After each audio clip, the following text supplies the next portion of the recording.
Hello and welcome to Behind the Bearcat. This is the podcast where the Northwest Missouri State University Career Services Office chats with Northwest faculty, staff, students, alumni, and friends to hear about their career journeys, how they got to where they are, and how they became Bearcats. I'm Career Services Assistant Director Travis Klein. And I'm Hannah Christian, the Director of Career Services here at Northwest. And today's guest on our show, my final drum roll of the year, Hi, is I'm Elise Hepworth. I am the new dean for the College of Arts and Sciences. Welcome. welcome. Yeah, very excited to have you on Behind the Bearcat. So, as we like to start out, we'll just do the simplest way possible. Can you just start at the beginning and kind of talk through your career journey, about how you got to Northwest, and then eventually kind of we'll end up at what does a dean do and what are you doing now as a dean? So take it away. Sure, great. Well, it was a snowy day in March when I was born. No, just kidding. I am a proud alumni of Northwest Missouri State. I graduated in December of 2000 with my degree in music education. And that really kicked everything off and was really the impetus for where I am, what I'm doing right now and where I am right now. Okay, hold Um, on. I'm sorry. I have to interrupt you already. okay, Why music education? why not? No, I think, as a rural kid and growing up in Missouri, I didn't have a lot of exposure to career opportunities. I knew that there were general jobs that people went into. You could be a teacher, you could be a doctor, you could be a lawyer, something that was really broad. And I, coming from a family of educators, thought I would like to be a kindergarten teacher, just like my mom and her sister and her other sister. We've got two aunts. We've got a lot of educators in the family. So I came to Northwest and started out as an ed major. And it didn't get very far because I realized that I was participating in a lot of music ensembles and organizations and found that was the area that I thought I think I'd like to be a music teacher. I think this would be the path that I would like to go down. And it took me by surprise because I didn't think about even music education as a career. But then as I got to know folks and got to experience some of my courses and got to discover some of my own talents, then I found that that was the right fit for me. So then you graduated in December, which if you're going to be a music educator, seems like a strange time of year to graduate, but where did you go from there? Oh, it was a strange time to graduate. And I remember my dad saying, "Oh, Elise, I don't know, are you going to be able to get a job?" And I thought, well, sure, why not? Being someone who was naive at the time, didn't realize that perhaps it was difficult to get a teaching job in the middle of an academic year. But I had several interviews. I landed my very first teaching job at Lawson High School, which is just north and slightly east of Kansas City, teaching 9/12 band and choir. So I had marching band, color guard, jazz band, show choir, concert choir, music appreciation, which was a lot in that first year. So I did land at a really good job. And then my second year, I ended up at Smithville High School and where I taught 7/12 vocal music. I was only focusing on the vocal music education at that point. But I stayed there for a couple years too before moving on. Okay, so teaching vocal music, right? Kind of in terms of making that decision to did you teach again somewhere else or did you hop back into grad school? Like what happened to kind of change your mind around, just being a vocal music teacher for like 35 years? That's a good question. I can't tell you that I had any sort of direction. I think that When I saw opportunity, I'm a measured risk taker. So I think when things present themselves, that I might as well try it, especially if it's not going to do me or anyone else any harm. So I was teaching at Smithville and had encouragement from a friend to start a summer master's program. And I started a music education summer master's at University of Missouri, Kansas City Conservatory. Didn't realize that that was a difficult school to get into or a program. Showed up and they said, "Wow, you got to this program." And I was like, "Oh, I'm just here. This is the reason reason why I came to the school is because it was close." And that my principal said that I could leave work at 2:15 instead of 2:35 every day to drive down to the UMKC campus to begin taking classes. So that was a great encouragement from a friend. Had no thoughts about that. Had a really wonderful experience attending the summer program, but also courses through the academic year. So I was earning my master's as I was teaching. And I had a really good faculty member there, Dr. Rebecca Sherburne, who's no longer there, but said to me, I think you could do this for a living. I think you could perform. I think you could be a, college level professor. And I thought, oh, I'd never thought about that. I never saw myself in that way. I had still was from this just small rural town thinking I was great and very happy going into kindergarten, being a kindergarten teacher. And I just happened to cross paths with the right people at the right time and had received that encouragement a little along the way. So you finish your master's, you have this kind of inkling now.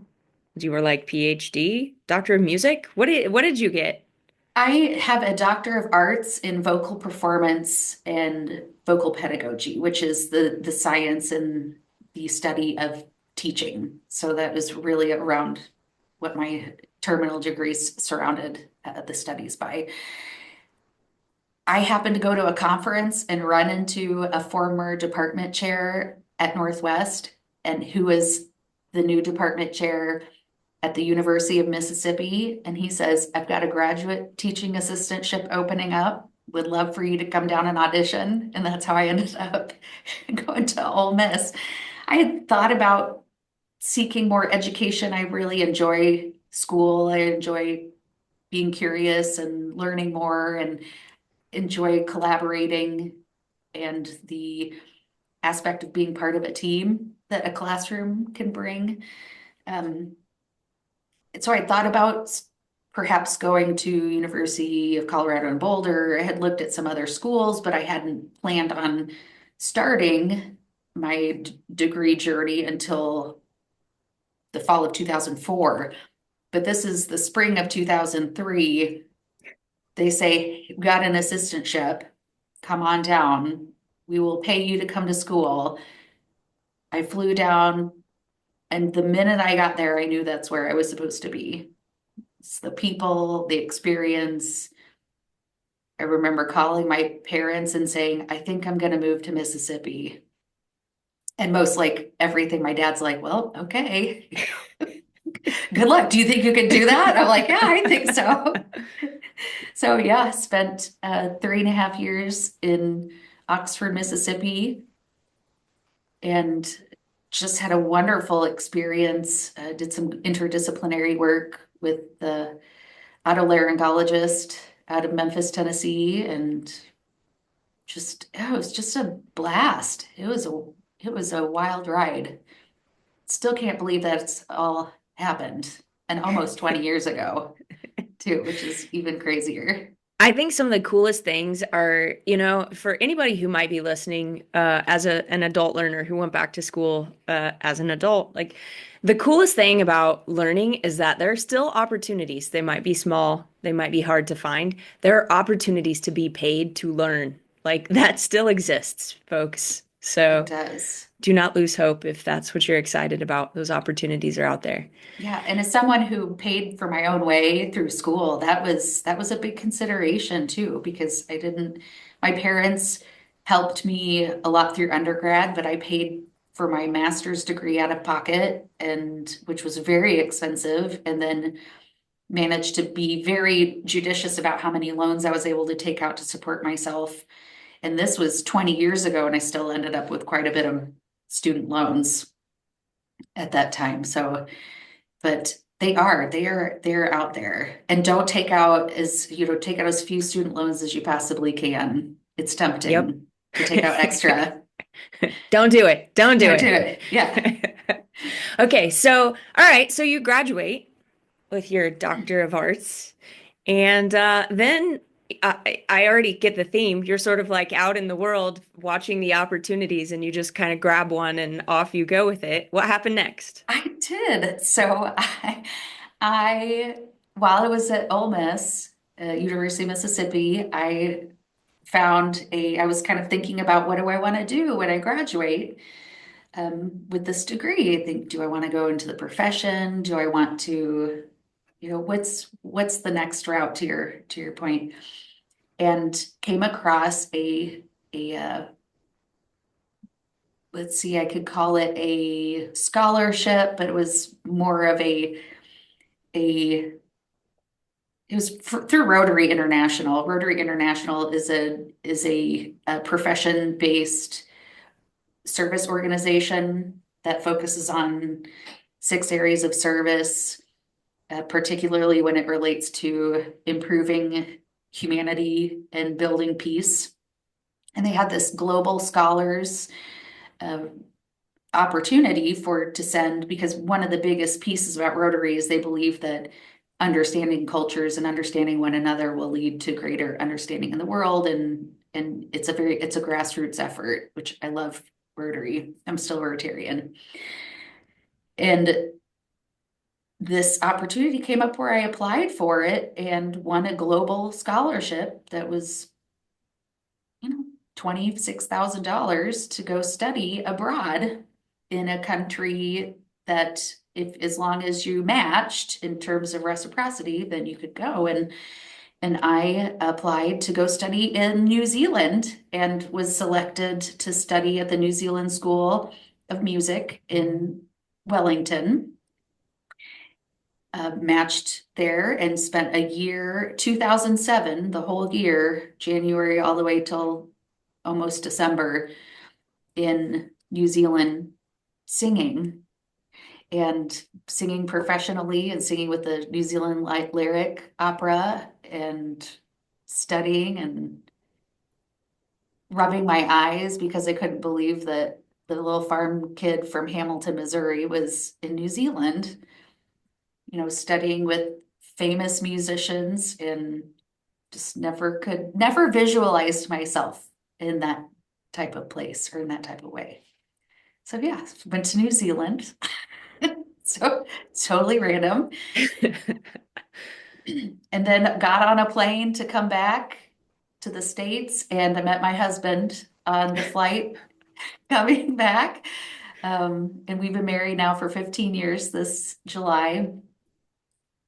And just started the job hunt. That's when the job hunt really took off. I taught preschool for a while that spring because I was unemployed and I couldn't move back in with my folks. I was 29 and they were not interested in having me there, and I don't blame them at all. And found some work for me to do teaching preschool, which I loved so much. And that was a whole other area I didn't expect to travel down. And just as one of my most fond memories is that year I turned 30 and I was teaching in preschool, 4-year-olds. It was fantastic. It Again, was, though, here's the thing. Like, isn't that what you started out to do in the first place? And yeah. of course, this whole journey that's taken you to New Zealand and, to be able to study vocal pedagogy, and you still yet get to experience the preschool or kindergarten teacher experience. That's pretty I, great. and the teaching, if you can teach preschool, you can teach anything. It is elementary teacher, I think, and that really solidified my deep appreciation and respect for our primary school teachers and those that are pre-prep, because you have to be so prescribed yet also so flexible at the same time. And it's an art. That is an art. Scope, sequence, pacing, all of that. If you want to watch good teaching, go to an elementary classroom and just watch, because it's magic. Some of the best teaching I've ever seen has come out of preschool and elementary school classrooms. So it was brilliant. Loved it. I was at St. Paul's Episcopal Day School in downtown Kansas City. That was where I landed for the time being, and I applied to any job, again, very naively, for jobs I wasn't qualified for. I just threw my name into whatever hat that I could. And this is during the recession of 2008. So this is right as I was entering the workforce. We had the recession of 2008. So I can empathize with our younger students or folks that are entering a workforce where, the market is not necessarily reliable or stable at the moment. So I think it was something like 42 jobs, I remember. And this was also back in the olden days when you had to print off all of your materials and mail them in manila folders and get a copy of your all of your transcripts and your information, and then your recommendation letters had to be sent. You had to print everything off. I spent so much money that year, and I didn't have that money to spend too. That was rough trying to put all those packet materials together, and um, and landed a job in Wayne, Nebraska, which is where I spent 6 years after that as an associate professor of music, did vocal music and choral music at Wayne State. And I just loved it. So talk about that transition from, you taught high school and taught, vocal music to high school students, then preschool, and then now you're teaching college students. And those are three very different audiences, I would think. So, obviously teaching principles, exist throughout the spectrum, but going from preschool to college students, I would imagine was quite a shift for It is, but people are people, and we all have sure. the same needs, and we all have the same desires. And I think that there are more commonalities between that. We tend to think about children as being less than because they have less experience, but there are equals. And to be able to think about um, novice learners not being attached to age, but to your level of exposure to new materials. So I can be a novice learner in the German language, but that doesn't correlate with me being a 5-year-old. Mhm. And we tend to treat intellectual development um, and physical development the same, because there's a big correlation between that. But working with novice learners, my absolute jam, my absolute favorite thing to do. Love it so much. If somebody tells me they can't sing or they can't do something or they don't know how to do it, that is where my fire is and my reason, my why. So teaching preschool and teaching college they're very similar structures. They're very similar structures.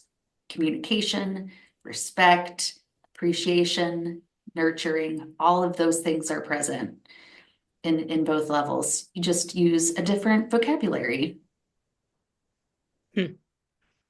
I would leverage that into my hypothesis up of then administration question mark. Like, Yeah.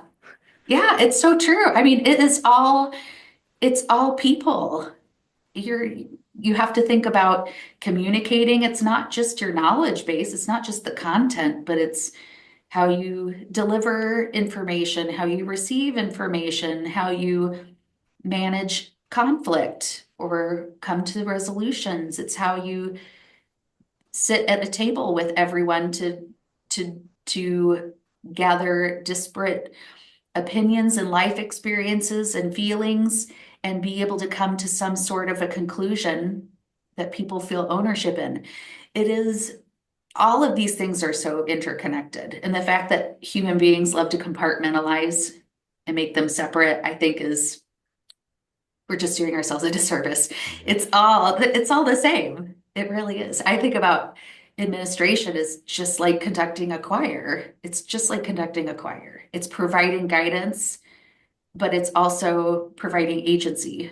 So you want individuals to be able to make good decisions based on the best information that they have. And that's my responsibility to provide that to them so that they feel successful. It's not about me. It's not about me. It's about the whole. It's about the team. It's about everyone in totality. So what gave you this sort of inclination into like maybe I might want to be an administrator? Like, I didn't have that. I honestly, as you probably gathered, most of the things I've kind of come onto, I was like, I guess that, I never grew up thinking I'm going to be a professor. I'm going to be a dean. Not ever once that has been a part of my thought process. But as I went to, after 6 years at Wayne State, went to Missouri Western in St. Joe, just south of us, and spent 10 years there, most of which, six I was as a faculty member and had earned a full professorship and had always inclined to be in areas of servant leadership. I always felt like if I was going to ask folks to do things, then I needed to be a model for that, or I needed to help provide support and provide direction and guidance. I've always felt like that is, I'm a firstborn, so I think that's probably also just in my nature in terms of family birth order. But I found myself in faculty leadership positions, committee leadership positions, and then as faculty senate president. And faculty senate president happened in 2019 to 2020. So, and we know what happened in March of 2020. So leading our faculty through that and being a voice and an advocate for them while also negotiating at the table with our administrators to come to a consensus or something that is good for students and good for the university and good for faculty. That was also the time where our institution had declared a financial emergency and we had to go through significant amount of reduction of faculty and staff. And that challenged me in a way that it is really hard to articulate. I think that I didn't really know who I was until I went through that.